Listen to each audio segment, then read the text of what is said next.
non pas du miracle qu'il avait fait, mais à cause du pain et des poissons. Il était après les ressources du Seigneur. Amen, amen, quelqu'un. Je veux admettre aujourd'hui volontiers que parfois, j'ai été après les ressources du Seigneur et pas le Seigneur lui-même. Est-ce que vous entendez ça? Je veux admettre volontiers que parfois, j'étais après ce que le Seigneur pouvait me donner et non pas le Seigneur lui-même. Quelqu'un est avec moi aujourd'hui. Mais aujourd'hui, mes frères et sœurs, revenons tout simplement à Dieu. Parce que le Seigneur lui-même a beaucoup plus, sa présence représente beaucoup plus pour nous que nous ne le croyons. Quelqu'un dit Amen à ça. Travaillez non pour la nourriture qui périt, mais pour celle qui subsiste pour la vie éternelle, et que le Fils de l'homme vous donnera, car c'est lui que le Père, que Dieu a marqué de son sceau. Écoutez ce que disent ensuite cette même foule. Que devons-nous faire pour faire les œuvres de Dieu? Jésus leur répondit, l'œuvre de Dieu, c'est que vous croyez en celui qui l'a envoyé. Et cela continue en disant, quel miracle fais-tu donc, lui dirent-ils, afin que nous le voyions et que nous croyions en toi. Que fais-tu? Nos pères ont mangé la manne dans le désert, selon ce qui est écrit. Il leur donna le pain du ciel à manger. Jésus leur dit, écoutez ça, écoutez bien. En vérité, je vous l'ai dit, Moïse ne vous a pas donné le pain du ciel, mais mon Père vous donne le vrai pain du ciel. Car le pain de Dieu, c'est celui qui descend du ciel et qui donne la vie au monde. Est-ce que vous entendez ça? Qui donne le pain, qui donne la vie au monde. Mes amis, souvenez-vous encore de ce que je vous ai dit avant ça. Ce monde a besoin d'être sauvé. Ce monde a besoin d'être sauvé. Il me semble qu'il s'agissait d'un samedi où nous étions réunis. Il me semble que la sœur Eva était là. Et on venait tout juste de finir une répétition du chœur de louange. Et c'est alors que quelqu'un s'est introduit dans les locaux.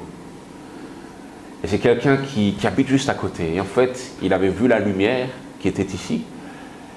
Et ivre qu'il était, il est venu. Il est venu. Il est monté dans les escaliers. C'est alors qu'il est venu s'asseoir à cette place-là. Et j'étais vraiment pas content. Parce que pour moi, il nous avait un peu tous mis en danger. Et il s'est mis là, je crois qu'il était un peu d'origine slave ou quelque chose comme ça. Et il s'est mis là et j'étais pas content du tout. Je voyais plus la sécurité de toutes les personnes qui étaient ici. Et j'ai voulu directement appeler la police. Et c'est alors qu'il était en train d'insister, il se débattait pour pouvoir faire en sorte de rester ici avec ses explications un peu farfelues. Et à un moment donné, j'ai commencé à voir qu'il pourrait revenir un peu à la raison. Et c'est alors que j'ai commencé à le raccompagner vers l'extérieur. Et tout à coup, il s'est mis à me demander de venir boire un verre chez lui. Je me suis dit, bon, c'est une bonne manière de me débarrasser de lui, en fait. Alors, je me suis dit, bon, je vais l'accompagner. Et c'est alors que je vais jusqu'à chez lui. Et je monte dans son escalier.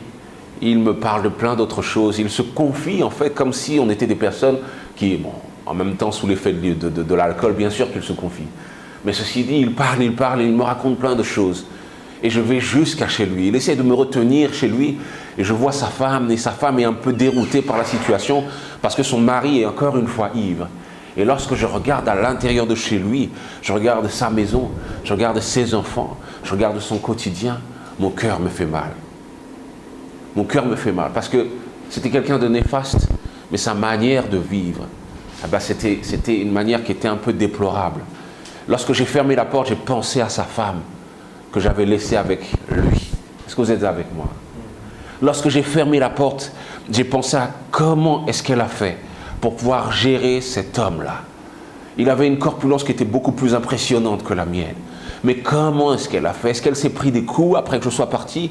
Parce qu'elle en a profité pour fermer la porte derrière moi. Comment est-ce qu'elle a fait pour pouvoir le supporter une fois que je suis parti? Dans quel enfer j'ai laissé cette personne? Mon frère, ma soeur, laisse-moi te dire que ce monde a besoin d'être sauvé. Ce monde a besoin d'être sauvé. Cette femme et même cet homme qui sûrement avait commis peut-être des choses qui étaient néfastes aux yeux du Seigneur, cet homme-là a besoin d'être sauvé. Est-ce que vous entendez ça? l'action de l'ennemi à l'intérieur de cet homme doit s'arrêter. Cette addiction à l'alcool doit s'arrêter. La vérité, c'est que le monde ne se rend pas compte de ce que l'ennemi fait. Il ne se rend pas compte de l'action de l'ennemi. Ils considèrent leur situation comme normale alors que ce monde est en décadence. Il tombe de plus en plus bas. Tu penses faire du surplace alors que tu es en train de tomber de plus en plus bas.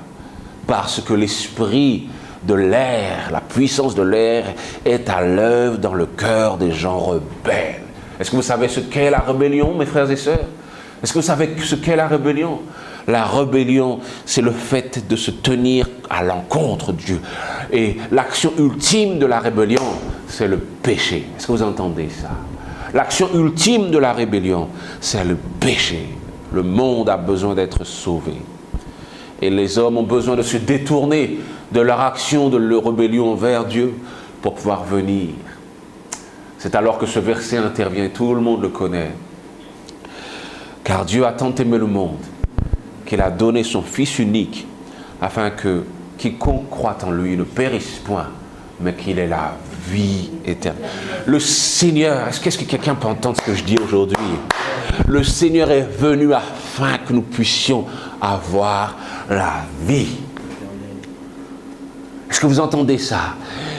Et mon frère a raison, mon frère Christopher a raison de dire que le Seigneur est venu afin que nous puissions avoir la vie éternelle. Il a raison de dire ça. Mais vous savez, le problème avec nous, c'est qu'on a cette impression, c'est que le Seigneur est venu que nous puissions, afin que nous puissions avoir la vie éternelle après notre mort, comme si nous devions attendre pour avoir cette vie. Mais en fait, le Seigneur te dit, maintenant, je veux que tu aies la vie éternelle. Est-ce que quelqu'un est avec moi aujourd'hui?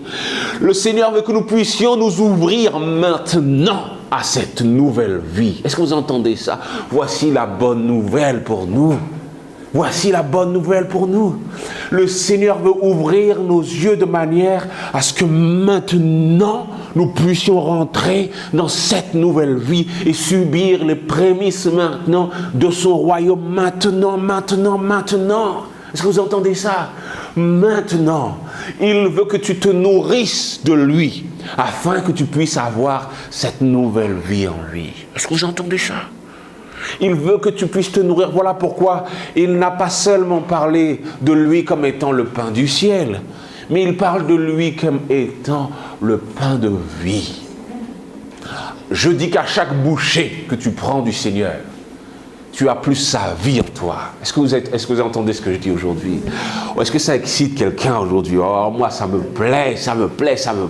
À chaque bouchée que tu prends du Seigneur, à chaque fois que le Saint-Esprit te remplit, à chaque fois que le Seigneur est en toi, qu'il fait son œuvre en toi, c'est cette vie nouvelle qu'il y a en toi. Amen, amen, quelqu'un. Alors, j'ai oublié de prendre ce passage en compte, mais lorsque le Seigneur a ressuscité Lazare, le Seigneur a dit quelque chose aux sœurs de Lazare. Il a dit, ne t'ai-je pas dit que si tu crois en moi, tu auras la vie même dans la mort? Amen, amen, amen, quelqu'un. Même dans la mort, tu auras la vie. Est-ce que je parle à quelqu'un aujourd'hui? Est-ce que je parle à quelqu'un aujourd'hui? Même dans la... Est-ce que vous vous rendez compte? Parce qu'on a souvent cette tendance à penser qu'entre la vie et la mort, c'est une sorte de dualité. Comme une espèce de combat sans fin. Soit tu as la vie, soit tu as la mort. Mais le Seigneur te dit, tu peux avoir la vie même dans la mort. Oh là là là là, est-ce que tu entends ça? Cela veut dire que le Seigneur nous dit par là, j'ai déjà vaincu la mort. Quand tu es en moi, tu es dans la vie. Et il ne s'agit pas seulement d'un positionnement. Le Seigneur veut faire entrer en toi sa vie. Voilà ce à quoi nous aspirons. La vie du Seigneur en nous. La vie qui a ressuscité Lazare. Amen, amen, amen. Mes amis, voici l'appel du Seigneur. Voici l'appel du Seigneur, l'appel du Seigneur. Verset 35, Jésus leur dit, Est-ce qu'il y a des personnes qui sont toujours curieux avec moi aujourd'hui? Amen, amen, amen. J'aimerais, pendant que tu écoutes cette prédication, cet enseignement, c'est plutôt un enseignement, je pense, j'aimerais que tu puisses faire le parallèle avec ta vie pour voir où est-ce que tu vas pouvoir appliquer les choses qui sont dites aujourd'hui. Verset 35. Jésus leur dit, « Je suis le pain de vie. Celui qui vient à moi n'aura jamais faim. Et celui qui croit en moi n'aura jamais soif. » Est-ce que vous entendez ça? Mon frère, ma soeur, le monde court après ce qui nourrit le corps, après ce qui remplit, ce qui enlève la soif de la gorge. Le monde court après cette nourriture qui se fane en nous. Quelqu'un est avec moi. Mais aujourd'hui, le Seigneur te dit, arrête de te concentrer sur ce que ce monde peut donner et concentre-toi sur ce que je donne. Parce que moi, ce que je donne dure éternellement. Amen, amen. C'est pour ça que la Bible te demande de te parer de ces choses qui durent éternellement, ces choses qui durent jusque dans le ciel. Quelqu'un est avec moi aujourd'hui. Ces nouvelles choses, cette nouvelle nourriture, le monde a besoin d'être sauvé et d'avoir enfin cette nourriture céleste. Lorsque la femme samaritaine avait rencontré le Seigneur, elle avait laissé son panier, elle avait laissé son seau pour pouvoir aller dire à tout le monde qu'elle avait rencontré celui qui pourrait être le Christ. Amen, amen. Autrement dit, lorsque tu rencontres vraiment le Christ, ton attention n'est plus focalisée sur les ressources du Christ, mais ton attention est focalisée sur le Christ lui-même. Est-ce que vous entendez ça? Il y a un changement qui s'opère. Un changement qui s'opère. Est-ce que vous êtes avec moi aujourd'hui? Un changement qui s'opère. Ça veut dire quoi? C'est-à-dire que tu penses un peu moins à l'argent. Tu penses un petit peu moins à nourrir ta famille et tes enfants. Est-ce que vous entendez? C'est fort ce que je suis en train de dire. Tu penses un petit peu moins à ces choses-là parce que tu sais qu'en Christ, tu as toutes ces choses-là. Et plus encore. Est-ce que vous êtes avec moi aujourd'hui? Ton attention change. Tes intérêts, tes priorités changent. Tu es après les choses de Christ. Tu es après la régénération de Christ. Tu es après le renouvellement de Christ. Tu es après la métamorphose que Christ opère en toi. Est-ce que vous êtes avec moi aujourd'hui? Parce que Christ change tes intérêts. Celui qui vient à moi n'aura jamais faim. Celui qui croit en moi n'aura jamais soif. Mais je vous l'ai dit, vous m'avez vu et vous ne croyez point, leur cœur était dur. Ils voyaient la vie devant eux, ils voyaient le pain de vie devant eux, mais ils ne croyaient toujours pas. Est-ce que vous voyez comment on peut être? Et je pense qu'en regardant cette phrase, vous pouvez regarder certaines des personnes de votre entourage à qui vous avez parlé de Christ.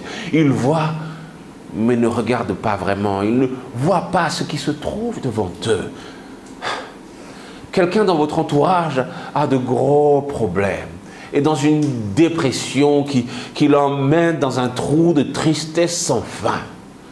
Et tu lui présentes Christ et il le rejette, ne voyant pas en Christ la solution pourtant de son problème profond. Est-ce que vous êtes avec moi? Il est venu comme étant la solution de notre vie, la solution de ce monde. Le problème est que l'ennemi aveugle les yeux des personnes qui nous entourent. Est-ce que vous entendez ça? Mais mon frère, ma sœur, je vais te dire quelque chose. Et c'est à ce moment-là que tu vas devoir prendre ta place d'envoyé du Seigneur. Le Seigneur attire à lui. Est-ce que vous entendez ça? Est-ce que ça va toujours aujourd'hui, tout le monde? Amen, amen, amen. Dis à ton voisin, ne te décourage pas d'écouter ce monsieur. Dis-lui ça, dis-lui ça, dis-lui ça.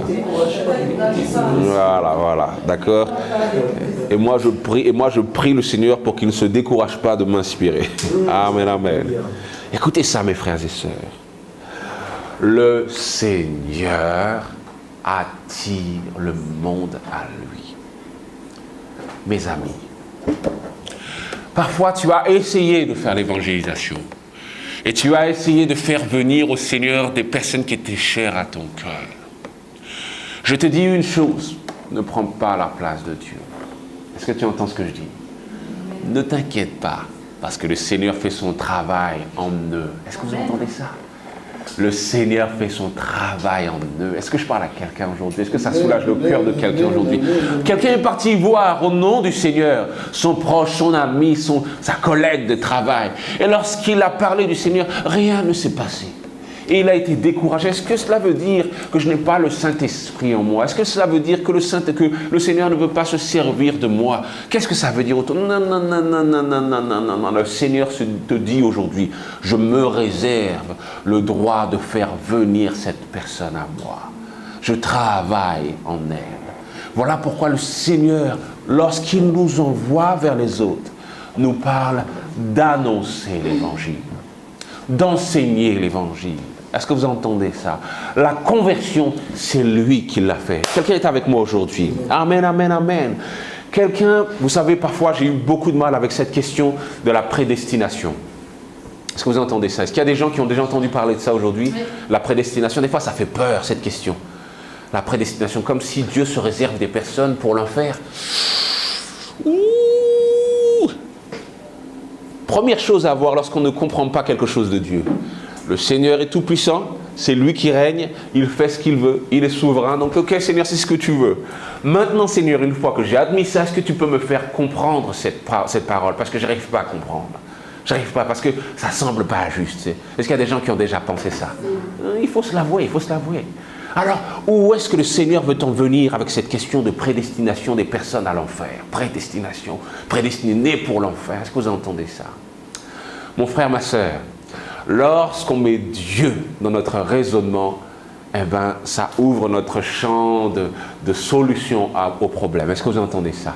Nous ne conversons pas avec un autre homme. Ce n'est pas du tout rien parce que nous parlons de Dieu. Est-ce que vous êtes avec moi? Le Seigneur m'a dit une chose aujourd'hui. La prédestination du Seigneur implique, écoutez ça, le libre arbitre. Est-ce que vous entendez ça? Dans la prédestination du Seigneur, dans le processus de prédestination du Seigneur, il y a le libre arbitre de l'homme. Est-ce que vous entendez ça? Est-ce que vous entendez ça? Cela veut dire que la prédestination du Seigneur se fait en fonction de ton choix toujours. Parce que le Seigneur ne revient pas à sa parole. Il te dit qu'il te permet de choisir. Et même dans la prédestination, il te permet de choisir quand même. Est-ce que vous entendez ça? Les deux ne sont pas impossibles pour le Seigneur. Est-ce que vous entendez ça? Tu as toujours ce choix. Tu as toujours ce choix. Savez-vous que la prédestination et le choix impliquent cette notion de temps? Alors que le Seigneur nous dit qu'il est dans l'éternité. Le passé, le présent, le futur sont une seule et même chose aux yeux de Dieu. Est-ce que vous entendez ça aujourd'hui? Moi, ça me fait du bien d'entendre ça, ça me fait du bien d'entendre ça, ça me fait du bien de savoir que le Seigneur agit dans un autre ordre, qu'il regarde notre passé au même moment qu'il regarde notre présent, il regarde au même moment notre futur. Est-ce que vous êtes avec moi? Et quand il est en train de regarder ces trois choses-là, il te dit, ne t'inquiète pas, tu es plus que vainqueur. Est-ce que vous entendez ça? Est-ce que vous entendez ça? Est-ce que vous entendez ça? Il te dit, ne t'inquiète pas. Lorsqu'il regarde ton futur en même temps qu'il regarde ta position actuelle, est-ce que tu peux avoir foi au Seigneur aujourd'hui? Quelqu'un est avec moi aujourd'hui. Est-ce que tu peux avoir foi au Seigneur? Parce que lorsqu'il te dit cette parole, lorsqu'il te dit que tu es plus que vainqueur, lorsqu'il te dit qu'il fait de toi quelqu'un de meilleur, lorsqu'il dit que ton avenir est assuré, c'est parce que pendant qu'il est en train de le dire, il est en train de le voir. Est-ce que vous êtes avec moi aujourd'hui? Pendant qu'il proclame ta délivrance, pendant qu'il proclame ta victoire, il est en train de l'observer de ses propres yeux. Quelqu'un est avec moi aujourd'hui. Mes amis, ayons foi en Dieu. Il sait exactement le chemin par lequel tu dois passer. Vous savez pourquoi? Parce que pour lui, tu es déjà passé par ce chemin. Est-ce que vous êtes avec moi aujourd'hui? Pour le Seigneur, il sait déjà que tu es passé par ce chemin. Il le voit déjà. Voilà pourquoi il te dit une seule chose. Est-ce que tu veux bien me suivre? Est-ce que tu veux bien écouter ma voix? Est-ce que tu veux bien faire ma volonté sans avoir peur du lendemain? Parce que crois-moi, ton lendemain, je l'ai dans ma main. Quelqu'un dit amen à ça aujourd'hui? Choisir, il attire notre attention vers lui, il attire notre intérêt vers lui. Il nous dit dans Deutéronome, le chapitre 30, le verset 15, « Vois, je mets aujourd'hui devant toi la vie et le bien, la mort et le mal. Car je prescris aujourd'hui d'aimer l'Éternel ton Dieu, de marcher dans ses voies et d'observer ses commandements, ses lois et ses ordonnances. Écoutez ça, afin que tu vives et que tu multiplies et que l'Éternel, ton Dieu, te bénisse dans le pays dont tu vas entrer en possession. Autrement dit, le Seigneur te dit, je t'en prie, je mets tous les arguments de mon côté pour que tu puisses me choisir. Moi, est-ce que tu peux me choisir? Et pourquoi est-ce que le Seigneur plaide avec nous? Parce qu'il nous a donné au début le libre arbitre. Je vous l'ai dit, il y a quelque chose avec cette question de libre arbitre, cette question de choisir volontairement le Seigneur. Est-ce que vous entendez ce que je suis en train de vous dire? Le Seigneur veut que nous le choisissions. Verset 18, je vous déclare aujourd'hui que vous périrez, que vous ne prolongerez point vos jours dans le pays dont vous allez entrer en possession après avoir passé le Jourdain. J'en prends aujourd'hui à témoin contre vous le ciel et la terre. Écoutez ça, j'ai mis devant toi la vie et la mort, la bénédiction et la malédiction. Écoutez ça, choisis la vie afin que tu vives, toi et ta postérité. Est-ce que vous entendez ça? Amen. Mon frère, ma sœur, voilà ce qui est devant nous, voilà ce qui est devant nos proches. Nous devons plaider avec eux afin qu'ils puissent choisir le Seigneur, qu'ils puissent prendre en compte que le Seigneur les a attirés tout ce temps. Amen, amen. Car de cela dépend ta vie et la prolongation de tes jours. Et c'est ainsi que tu pourras demeurer dans le pays que l'Éternel a juré de donner à tes pères, Abraham, Isaac et Jacob. Est-ce que vous entendez ça? Mes frères et sœurs, encore une fois, le Seigneur attire le monde. Et c'est important que nous puissions comprendre cela. Mes amis, voici le point que j'aimerais voir avec vous. Le Seigneur est déjà à l'œuvre dans le cœur des personnes du monde entier. Est-ce que vous entendez ça?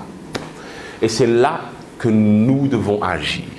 À toi qui as reçu le Saint-Esprit, à toi qui as reçu le Christ dans ton cœur, le Seigneur te dit quelque chose de particulier. Il ne te demande pas d'aller te battre à coups d'arguments. Est-ce que vous entendez ça? Il ne te demande pas de te battre à coups d'arguments. Voici ce qu'il te dit. Il te dit qu'il a déjà travaillé dans le cœur des élus de Dieu. Est-ce que vous entendez ça? Il a déjà travaillé dans leur cœur. Ne voyez-vous pas la multiplication des témoignages qu'il y a sur cette terre, des personnes, des musulmans qui ont vu Christ dans leurs rêves, qui ont rencontré Christ? Le Seigneur dit qu'il a déjà converti le cœur de l'homme. Il a déjà attiré plusieurs personnes à lui. Est-ce que vous entendez ce que je dis? Encore une fois, la semaine dernière, dimanche dernier, je vous parlais de celui qui s'est occupé de ranger le toit de l'église. Et à un moment donné, lorsque je lui ai dit que j'aimerais le voir à un moment donné à l'église, il m'a dit, ouais, il faudrait qu'on puisse en parler de ça. Et moi, j'étais un petit peu sous le ton de la blague quand j'étais en train de parler de ça avec lui. Je me suis dit, allez, je suis sûr qu'il va me mettre de côté. Et pourtant, il m'a dit, non, il faut qu'on s'assoie pour parler de ça. Parce qu'il était très, très sérieux. Vous savez pourquoi? Parce que le Seigneur avait déjà commencé à travailler en lui. Merci Christopher. Le Seigneur avait déjà commencé à travailler dans son cœur. Est-ce que vous entendez ça? Pareil pour le garagiste qui est parti en bas. Il voulait me voir, il voulait qu'on puisse parler. Mais je n'ai pas eu à le convertir. Je n'ai pas eu à lui donner des arguments. Il voulait en savoir plus parce que le Seigneur avait déjà travaillé dans son cœur. À vrai dire, lorsqu'on regarde dans Acte 2, le verset 47, la Bible nous dit, après que la Pentecôte, après que le Saint-Esprit lors de la Pentecôte soit descendu sur les disciples et sur 3000 âmes, ils venaient chaque jour, ils étaient assidus au temple, ils rompaient le pain dans les maisons et prenaient leur nourriture avec joie et simplicité de cœur. Verset 47, louant Dieu et trouvant grâce auprès de tout le peuple. Écoutez ça, et le Seigneur ajoutait chaque jour à l'Église ceux qui étaient sauvés. Est-ce que ça vous a jamais tilté lorsque vous avez entendu cette phrase? Le Seigneur ajoutait chaque jour les personnes qui étaient sauvées. Autrement dit, le Seigneur a appelé plusieurs personnes. Il y a des personnes qui ont répondu positivement à cet appel. Et ces personnes-là se sont rapprochées de la communauté de Dieu. Est-ce que vous entendez ça? La communauté de Dieu. La communauté de Christ. Est-ce que vous entendez ça? Philippe et l'eunuque. L'eunuque lorsque Philippe l'a rencontré sur son chemin pendant qu'il rentrait en Éthiopie, l'eunuque était en train de regarder un passage d'Ésaïe. Autrement dit, le Seigneur avait déjà commencé un travail dans le cœur de l'eunuque. Est-ce que vous êtes avec moi? Pierre et Corneille, lorsque Corneille reçoit la visite de l'ange et qu'il lui demande d'aller chercher Pierre là où il se trouvait, Corneille avait déjà rencontré l'ange. Est-ce que vous êtes avec moi? Corneille avait déjà été quelqu'un qui se parait de bonnes œuvres devant le Seigneur. Et l'ange arrive en disant, le Seigneur a vu tes bonnes œuvres. Voilà, Corneille était déjà touché par le Seigneur. Et pour qu'il puisse aller plus loin avec le Seigneur l'a dirigé vers Pierre. Est-ce que vous êtes avec moi? Je dis, mon frère, ma soeur, il y a plusieurs personnes qui sont dans ton entourage et qui ont déjà été touchées par le Seigneur. N'entre pas dans une bataille d'arguments avec eux. Est-ce que vous entendez ce que je dis? N'entre pas dans une bataille d'arguments avec eux. N'entre pas dans une volonté de conversion avec eux. Parce que c'est le Seigneur qui s'en occupe. Ce qu'il veut, c'est que tu puisses venir avec eux et il se pourrait que tu aies été déjà attiré par le Seigneur en fait. Est-ce que tu n'as pas déjà vu des choses particulières? Est-ce que le Seigneur n'a pas déjà attiré ton attention vers lui au juste? Est-ce que, regarde, appelez-les à ce qu'ils ont déjà vécu en Dieu. Est-ce que vous entendez ce que je dis? Parce que le Seigneur a déjà travaillé, ils se sont déjà posé des questions. Lorsque vous leur parlez, ils luttent avec vous. Mais lorsqu'ils sont tout seuls dans leur lit, ils repensent à tout ce que vous avez dit, ils repensent à tout ce qu'ils ont vécu. Le Seigneur s'est révélé à eux. Le Seigneur les a tous appelés. Mais ceci dit, le Seigneur attend de faire d'eux des élus. Est-ce que vous entendez ce que je dis? Voilà pourquoi, lorsque Christ a envoyé les disciples, il a dit, si ces personnes-là ne vous écoutent pas, secouez la poussière de vos pieds, de cette maison et de cette ville, et allez l'annoncer ailleurs. Pourquoi? Parce que le Seigneur veut les personnes qui ont répondu présent à l'appel. Est-ce que vous entendez ce que je dis? Est-ce que ça va tout le monde? Est-ce que ça change votre perspective de l'évangélisation? Moi, ça me rassure parce qu'en fait, le Seigneur nous dit, le travail est déjà fait. Le travail est déjà fait. Plus besoin d'aller lutter contre les gens. Parce que parfois, quand on lutte avec les gens, qu'est-ce qui se passe? Ils luttent avec nous. Est-ce que vous avez déjà passé votre temps à parler à quelqu'un, à lui donner plein d'arguments? Et vous avez raison. Mais ceci dit, ça n'arrive pas à le convaincre. Pourquoi? Parce qu'il ne veut en faire qu'à sa tête. Mais lorsque vous ramenez cette personne à ce que le Seigneur a déjà fait pour lui, c'est alors qu'il va pouvoir se raccrocher à quelque chose qu'il a lui-même déjà vécu. Écoutez, le mot-clé est qu'il a lui-même déjà expérimenté. C'est parce que nous avons reçu profondément le Seigneur déjà, que nous sommes sûrs de son existence. Est-ce que vous êtes avec moi aujourd'hui? Ce n'est pas les paroles de ma bouche, mais parce que le Seigneur s'est révélé profondément à nous.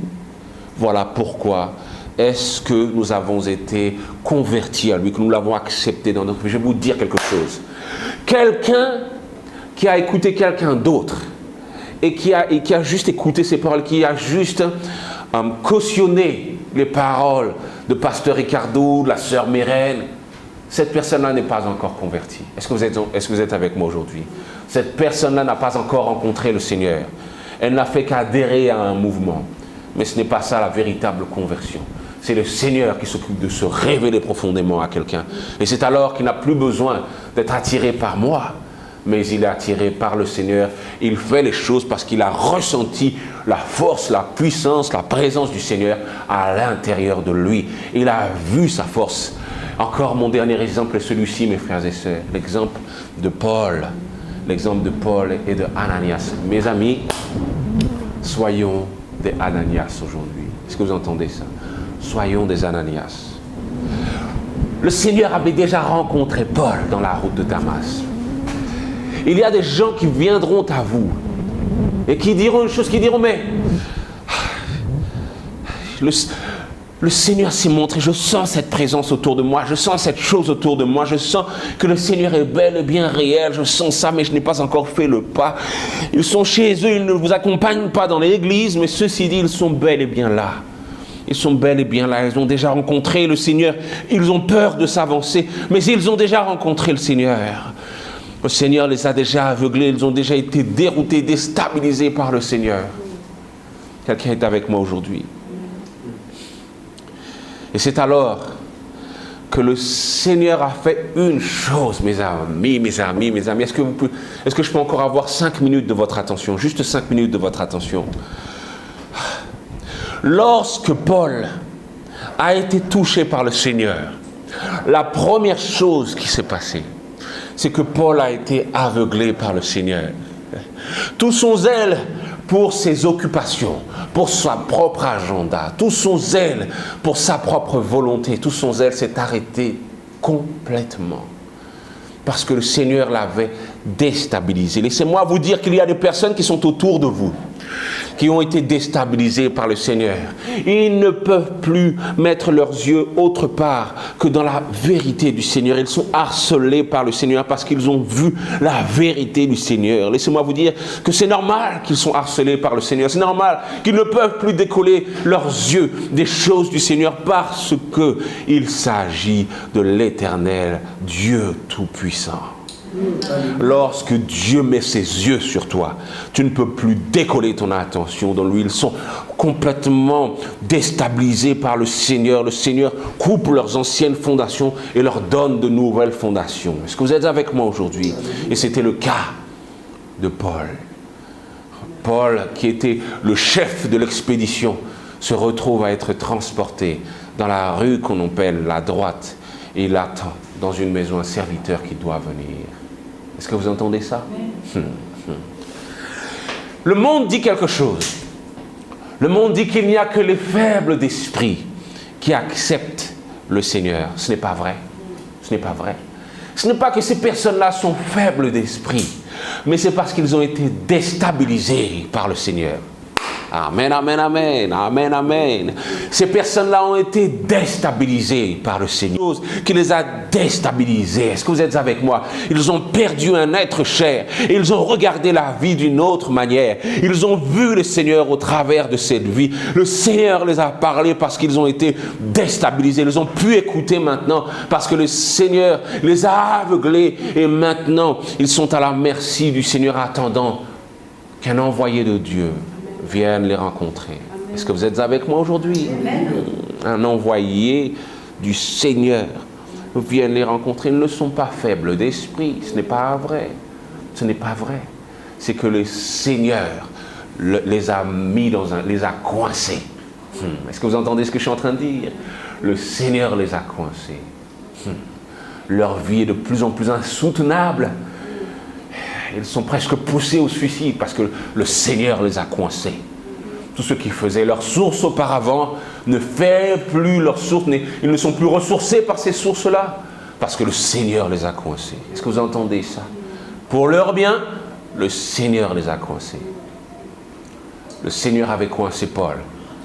Et il avait mis Paul dans une rue qu'on appelait la rue droite, dans une maison où il devait attendre l'envoyé de Dieu. Amen, amen. Est-ce que tu peux dire à ton voisin, tu es l'envoyé de Dieu? Dis-lui ça. Tu es l'envoyé de Dieu. Tu es l'envoyé de Dieu. Amen, amen, amen. Je le reçois. Est-ce que vous entendez ça?